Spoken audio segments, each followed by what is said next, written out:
Good evening, visitors. Welcome to the Australian War Memorial's last post ceremony. My name is Craig Burrell, and joining us today from the Australian Army is Warrant Officer Class 1, Cheryl Elston. We welcome the veterans who have served, those that are still serving, and the families that love and support them. The live stream of this ceremony is made possible by the Return and Services League of Australia and the RSL and Services Clubs Association. We welcome members who are watching the broadcast of this ceremony across Australia.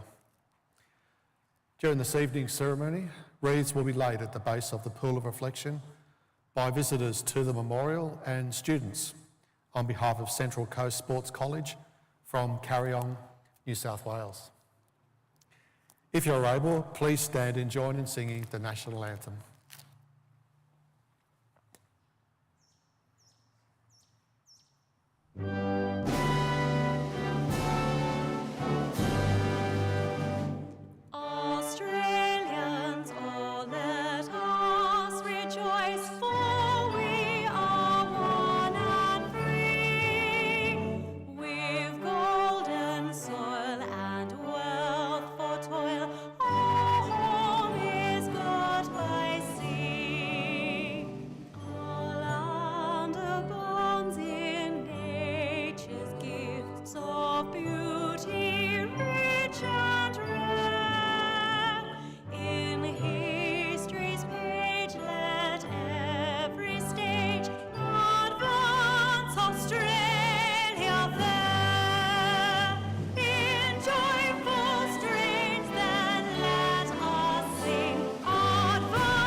Please be seated if you can do so. The Australian War Memorial was the vision of Charles Bean, Australia's First World War official historian. Bean landed with the Australian troops on Gallipoli and stayed with them at the front through to the end of the war. The idea of this national memorial and museum came to him at Pozières, France, in the depths of the bloody fighting of 1916. Bean's idea was that this would be a place where families and friends could mourn their loved ones buried in faraway places. It would also be a place that could help all Australians understand what these men and women had endured and what they had done for us. Bean's vision, to which we remain true, is best expressed as inscribed in the entrance to the memorial's galleries. Here is their spirit, in the hearts of the land they loved, and here we guard the record which they themselves made. Tonight, we will read the story behind just one of those on the Roll of Honour, which lists the names of more than 103,000 men and women who have given their lives for us in war and on operations for more than a century. But first we present a lament, Flowers of the Forest. Wreaths or floral tributes will now be laid at the base of the Pool of Reflection.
Today we remember and pay tribute to Sergeant Herbert Martyn Davies.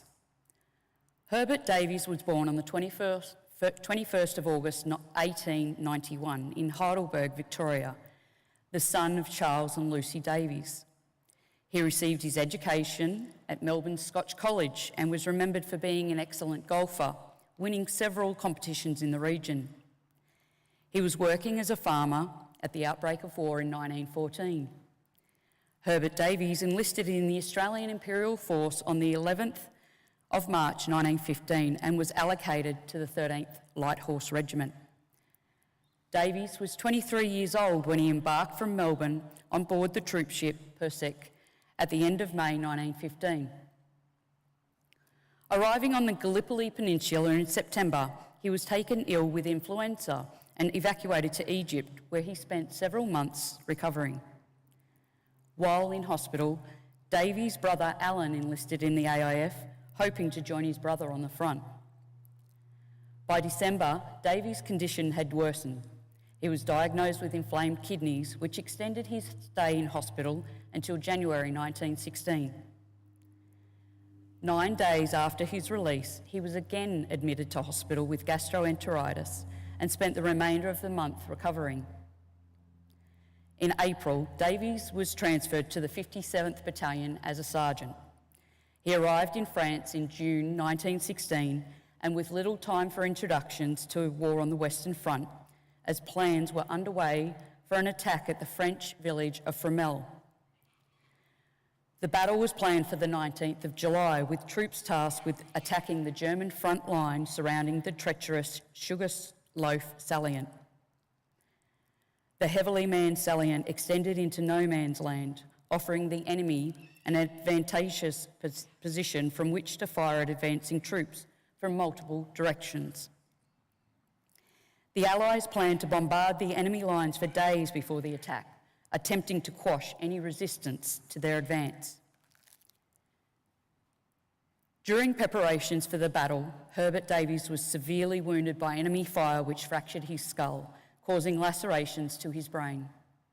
He was transferred to the 1st Australian Casualty Clearing Station, but little could be done for him. As Davies was in hospital, the Battle of Fromelles went ahead as planned. The Allied bombardment had disastrous effects, signalling to the enemy to anticipate an attack and allowing them time to take cover and prepare for the onslaught. The advancing troops walked into a relentless hail of machine gun fire, which decimated several waves of Australian soldiers. The German front line was eventually reached, but because of the overall failure of the attack, the troops were forced to withdraw. In one night, Australian casualties stood at a staggering 5,533 killed, wounded or missing. Official war historian Charles Bean labelled the attack the worst 24 hours in Australian history. By the time the battle had finished, Sergeant Davies was declared seriously ill. He succumbed to his injuries on the 22nd of July 1916. He was 24 years old. His brother Alan was killed 2 years later at Villa-Brentano. Sergeant Herbert Davies was buried at Esther Communal Cemetery beneath the words of his grieving family. A destiny too great for words, too beautiful for regret. His name is listed on the Roll of Honour on my right among almost 62,000 Australians who died while serving in the First World War. His photograph is displayed today by the Pool of Reflection. This is but one of the many stories of service and sacrifice told here at the Australian War Memorial. We now remember Sergeant Herbert Martyn Davies, who gave his life for us, for our freedoms, and in the hope of a better world.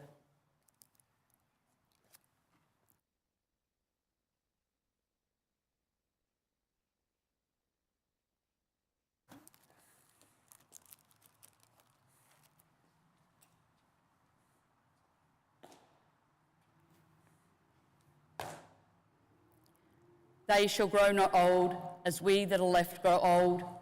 Age shall not weary them, nor the years condemn. At the going down of the sun and in the morning, we will remember them.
lest we forget.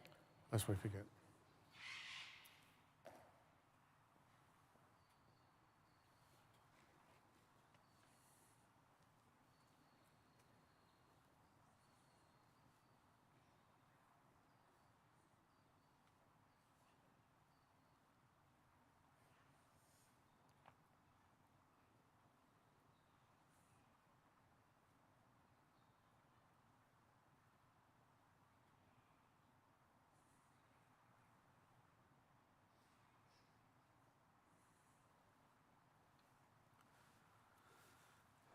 We leave you this evening with the words of the memorial's founder, Charles Bean.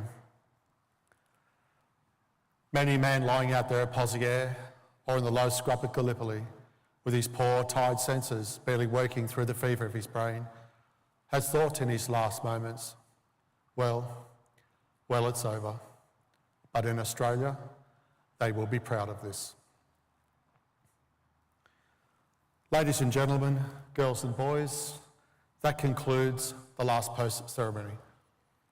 On behalf of the director, staff and volunteers, we thank you for visiting the Australian War Memorial today and for your continued support during the memorial's development project. We wish you all a very pleasant evening.